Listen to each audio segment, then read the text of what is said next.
Greetings, everybody. Thank you, dear guests, actually, for making time for this panel. As Wasim mentioned already, though, mainly the key topic that we're going to be discussing right now is essentially navigating the seed round and actually exploring ways through to Series A. And the first question, I mean, I always appreciate starting conversations backwards.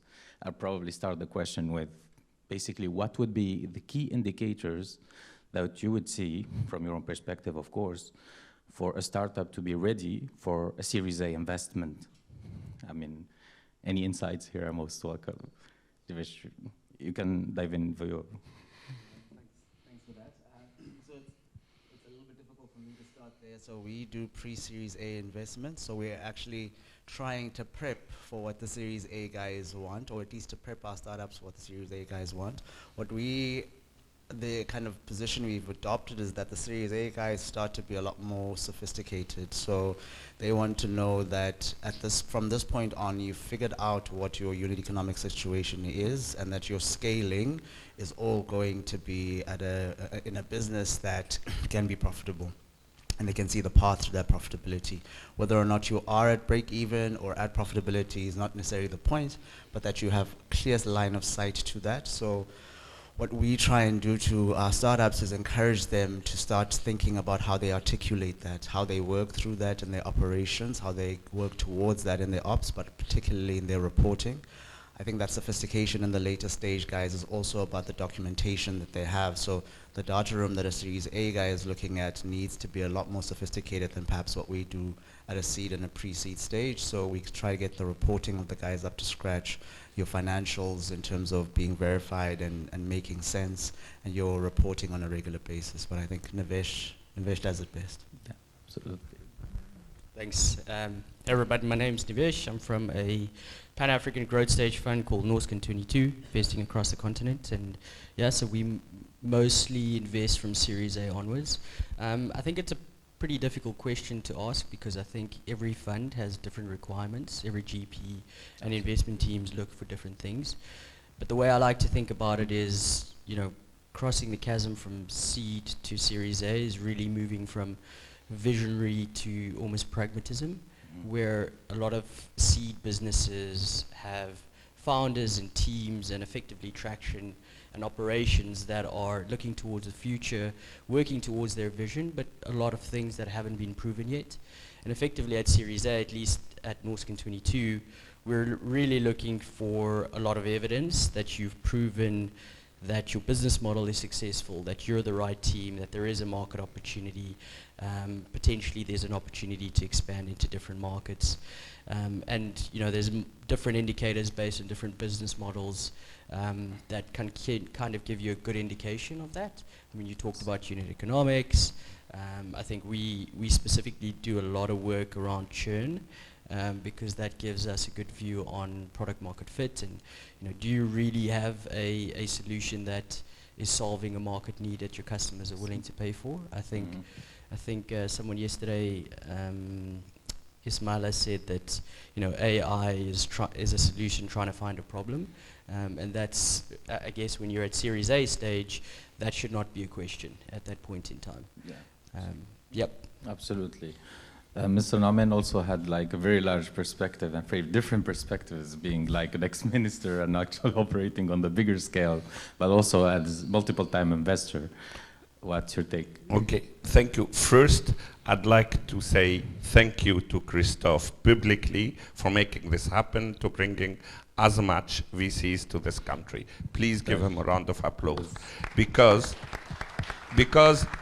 the talents are here, what we were missing is the VCs, and I know that we are, this time we have more than 20 VCs. I hope some of you will come and will play with us in Tunisia to co-invest with us. It's important, not only for Tunisia, as you can see, but for the continent. Having said that, to answer your question, I don't know. But with the Titan Seed Fund, we know that every startup is different, and we will take 18 months for every single startup to answer that questions. because Titan Seed Fund is a fund, deep tech fund, investing in early stage, Tunisian early stage fund, which has proprietary technology solving global, as you heard Ghazi, global solution, etc., and have some kind of market traction. Our aim is to invest in them a ticket of 300k euros with a follow-on of 650 in order to bring them to Series A in 18 months. We have a plan how to do it. We don't have the answers yet. The answer will be when these 20 will be investing, we will bring them there. Our plan is very simple. Obviously, you can't be Series A where your market is Tunisia, obviously. So it is a global market. We would like to make sure to position them legally where they should be, to bring them to the market where they should be, and to have their R&D team in Tunisia, and to give them as much support as necessary on one-to-one basis in order to build their teams to be ready for the Series A guys. But I really don't have the answer, but we will work on it with each one of them for the next 18 months. Yes, absolutely. I mean, not having an answer for this question is an answer in itself, because basically, I mean, it comes also as a myth buster for people to not actually start chasing magic formulas, predetermined factors, because in the end, every investor has his own thesis and every mechanism works along the way. And especially like if you look for the case for Tunis already, this came as some kind of formula that works in a sense, comparing, for example, like successes like InstaDeep, like Expansia, and like other startups. But in the same time, I mean, I guess there's always like basic elements that should be building up on the go, and probably the best way to reflect on those is looking at what kind of metrics usually when you look at can show an actual progress, especially what kind of attention do you pay usually in a seed round while trying to project like the path ahead for startups actually, or trying to plan ahead. I mean, feel free, you can jump in for you if you want. So I mean, so for us, a big part, I mean, Launch Africa has quite a big portfolio at the moment. We have about 133 companies, and we're trying to galvanize that stage, that seed or pre-Series A stage, so that there's enough companies that survive to get to that Series A, and obviously then hopefully they can push on further on. So we try to keep things as simple as possible for these guys so that they can actually get to reporting, get to a core. I mean, it'll be the usuals of traction in the form of revenue. So how is your revenue growing? A lot of the times we're looking at momentum and seeing that there's a positive momentum in your revenue growth, which suggests that there is product market fit. I think churn is obviously an important thing, but I'll let Nivesh talk about that bit. For us, a big part is how efficient is your business becoming, and a big indicator of that is how efficiently are you acquiring customers. We try to do B2B and B2B2C businesses, which means naturally there is an efficiency. But if you start to see customers being retained, you should see your cost of acquiring customers as a proportion of that decreasing. So we try and map that trend to see that it's decreasing as a point that you can then use to convince the next guy to show that your ability to get people to adopt your product is more efficient and at a lower cost. Yes, and eventually I would follow with another point, like to Nivesh, because many of you now talked about showing a market fit and also like demonstrating attraction. In your opinion, what would be a best way to demonstrate and even to present these kind of factors? What kind of key attention points we should show, especially like basically at the seed round? You know already what kind of metrics you show, but we're talking about more confidence into how the product is growing and how this whole business is growing. So what kind of points of attention and points of interest do you see into demonstrating market fit and, you know, indicators in that sense?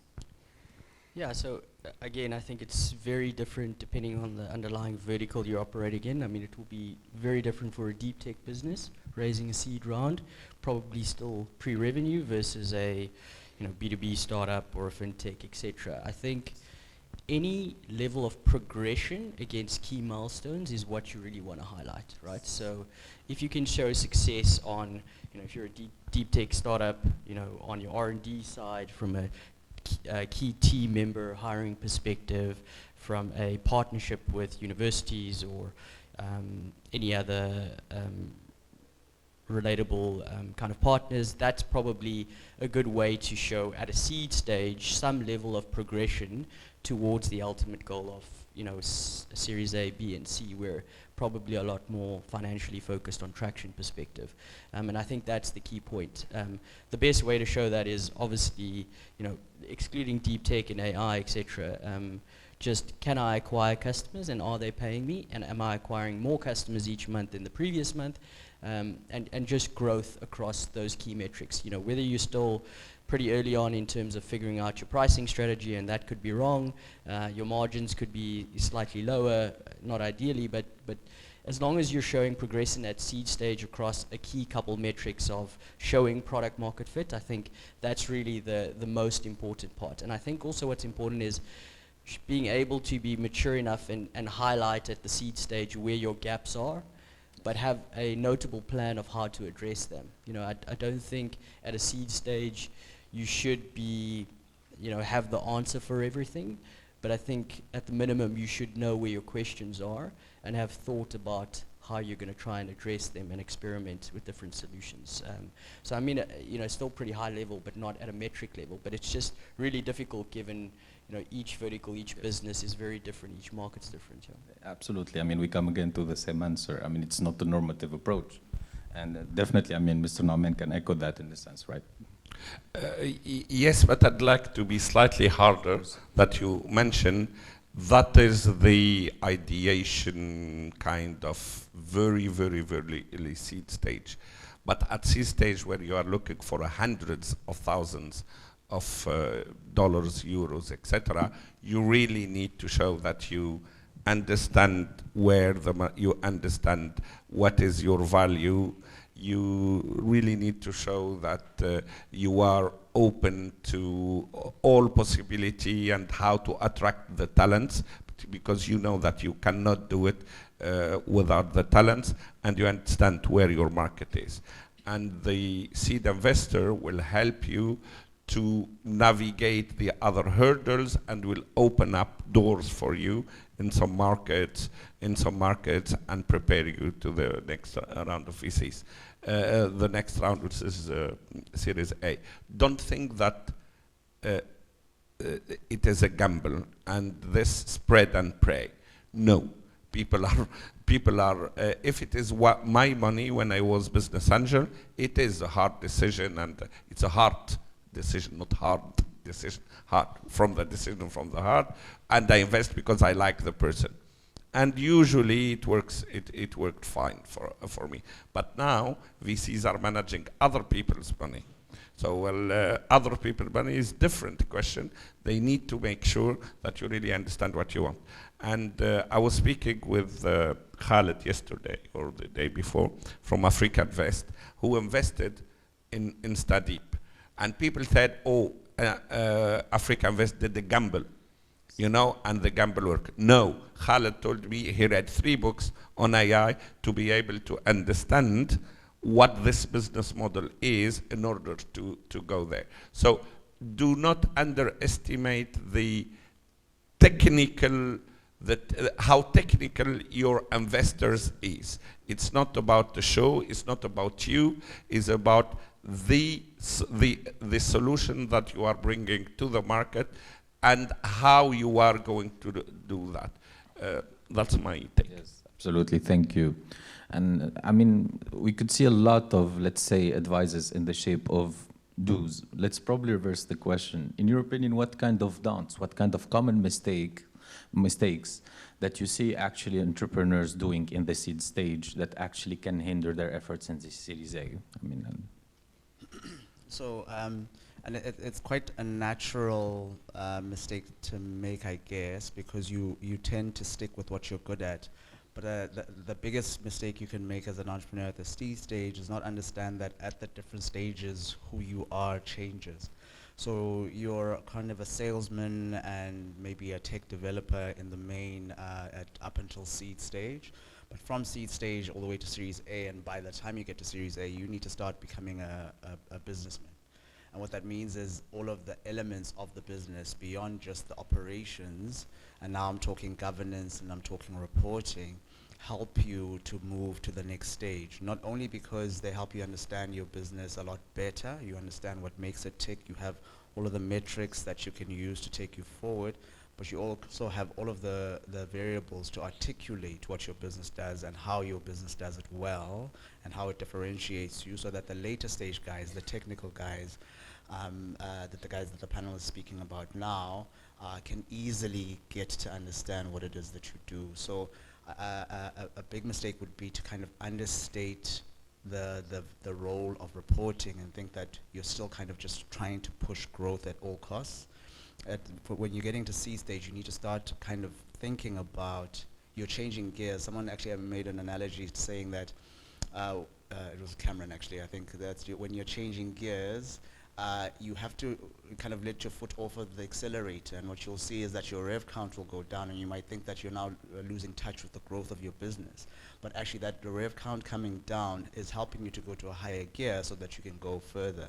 And a lot of the founders find that reporting slows them down, accounting slows them down, but actually that's what you need, particularly in the next stage, to help you kind of propel to the next, even further up the chain. Absolutely. Nivesh, if you have any take and want to add. Yeah, I mean, you know, if you, and specifically relating to raising your seed round, I think there is just a expectation mismatch and a general unpreparedness that founders have when they go into raising a seed round. If it's really your first institutional round with third-party investors that are managing other people's money, I think that, you know, from an early stage round, whether it be family and friends to angel, business angels to a typical large seed round, there is a massive exponential growth in expectations and sophistication that is required. And I think, you know, that's maybe on the part of, you know, the previous couple of years on the continent where liquidity available for cash, availability of VC funding was high. But at the same time, that's not the case now.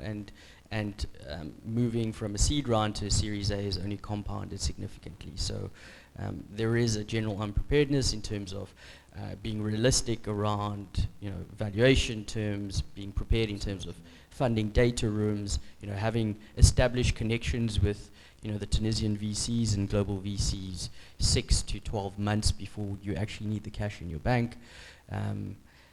Yeah, there's many components of that, but I would say that generally that is a big reason why I see good businesses with great founders failing to raise a seed round. Yes, absolutely. Certainly. Maybe very quickly, make sure that the governance and the paperwork, between brackets, are clearly made from day one and traceable, etc. Number one. Number two, think profitability, do not think fundraising. The best money is your customers. Think profitability. If the fund will allow you to go to reach profitability, great, take it. If it allows you to go to the next stage, even in that next stage, at this stage they will ask you, yes, fine, you will go to the next stage, but so where is the money? Where is the profitability? Being acquired by the next big fish is not anymore something that you can sell. Yes. That's at least in deep tech, it doesn't work anyway. Yeah, absolutely. I mean, it's one of the strategies, but it's not the only one at the same time. I mean, that's exactly the idea. And coming back with these kind of mistakes, I mean, I would also highlight that sometimes, usually jumping from a seed round to a Series A round, there is a major challenge about people within an organization that usually happens. And mostly it comes within hiring and also having the right partners and eventually onboarding people on senior levels. Would it be necessarily the only strategy, in your opinion, to actually have, you know, a strong C-level suit at this phase? Or actually, are there any, like, you know, different ways to approach this kind of problem in terms of human resources? You can jump in, Nivesh, if you want. Yeah, I would agree. It is a really big challenge, and it is generally at that time where there is, you know, moving from a a founding entrepreneur team to a business, like you mentioned, Vio. But I'd also say it's really difficult for a founder or an entrepreneur at an earlier stage to hire C-level executives or people with significant experience that come with related compensation. But again, I'd go back to the point, what we look for is at every stage of us investing, whether it be Series A, sometimes a little bit earlier, all the way to Series C, is does the management team understand what they're good at and where their gaps are from a experience, skill set, execution ability, and do they have a plan to solve for that? And obviously, if you're at a later stage, do you have the right networks to, find the C-level executives in Tunisia if you're going to be operating here or not? And that's the most important part, because if you probably speak to a lot of founders, besides the 5,000 things that they have to deal with on a daily basis, finding the right talent and supportive team to take their business to the next level is probably one of the top things on their mind and most difficult things. I mean, absolutely. I mean, there is lots of consideration, because in the end, they pave the way ahead as a whole business. A very short one. In our case, we know that management is an issue, so we prepared a series we signed with interim managers. So if we come to tell you, we will put an MD on your company, you still own your company and you will continue to be the CTO, please take it that as a proof of trust, not as non-confidence in you, because there are parts where you need real program managers to get you to the next level, and you may be much better at the next round as a leader, but you are not necessarily the best person to do the processes required to get you to the next level. It's totally different skill sets. Either we will hire these C-levels, or literally we hire interim manager and focus on what you are doing. And we have a couple of examples when it happens and it's really giving good results. So it is not threat, it's a trust when people bring you interim managers. Yes. Thank you.